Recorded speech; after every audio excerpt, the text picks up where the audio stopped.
So I'm the founder of an initiative I like to call Rosy Collis Technologies, and thanks to Youth Venture and Ashoka, I've been able to really bring my project to life here. And so what I really aim to do is give solar panels for everyone. And how this works is I've been really interested in science and engineering since the age of 3. And when my dad told me when I was younger that, okay, I'm a girl, that's no big deal. I can still do something to make a difference. And I really wanted to emphasize this throughout everything I did. So when I was 9, I started tinkering with solar panels, and I came across this problem where we really have we don't have enough of a balance between energy accessibility and sustainable development. So we need something that people can access as well as be able to really use on a day-by-day basis for a really long time. And so currently we have 2 types of solar panel systems. We have the flat kind, so as you can see in the first picture there, they're kind of just lying flat on the roof, and the problem with this is that they only receive the optimal amount of sunlight at one particular angle. And so we've had people in the past try to develop new methods of tracking it. So moving that, rotating the solar panel throughout the entire day. So the active kind uses electricity mounted on a motor, and the passive kind uses a harmful chemical called chlorofluorocarbons. And so by evaporating that chemical from one end of the solar panel to the other, that solar panel is then able to rotate throughout the entire day.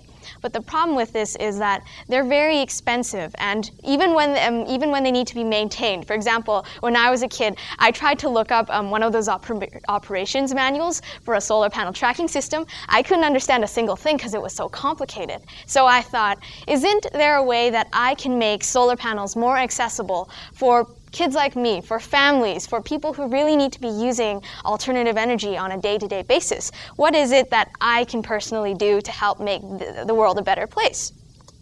And so I came up with a solution about 3 or 4 years ago, but I've only very recently had the opportunity and the funding from Youth Venture to be able to develop this to its potential. And so it's called dynamic photovoltaics, and what I've been tinkering with is essentially a system where it uses sort of a very low voltage microchip there. And so how that works is it then is able to send a timing device that activates a series of rotational controls with bimetallic strips. And so it basically uses your average everyday kind of solar panel, as you can see here. And then how it works is we have 2 types of metal in a bimetallic system. We have steel and aluminum. And so at different times of the day when the sun is, tracking across the sky, we then are able to activate those bimetallic systems so that they bend and they twist in different directions. And so when that does, it causes a physical imbalance. And so that tilts my solar panel. And so what the electronic microchip is used for is it's to control that movement so that even when it's getting too hot at a certain temperature, it will not rotate too far. And so this way, it can still be able to track the sun even though there's variable temperatures, or sometimes it's cloudy, sometimes it's really, really, really hot.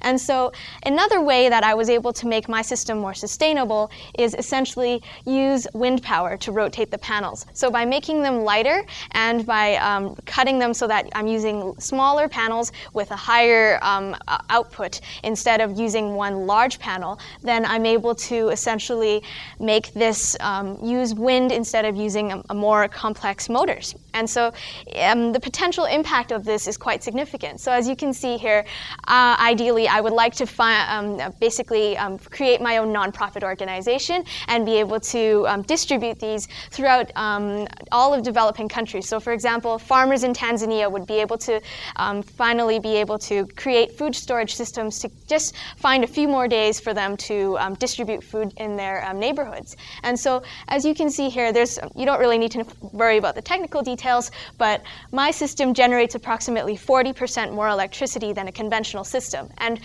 when you have so few solar panels and you really need them in a developing country, this is where the output really matters. And being able to optimize what all the resources that we have, we can then use the money that's been saved. Instead of buying a motor, we can buy another solar panel. So then that more families in more villages would be able to use solar panels. And so I guess I'm really glad that I've had the opportunity, thanks to Youth Venture and thanks to the support of my parents and my teachers and all of my friends. And I've been able to use my passion, a passion that I've had since I've been really, really young, and I've been able to, I guess, do something that I feel will hopefully one day make a difference. And I'm really thankful for this opportunity. So thank you.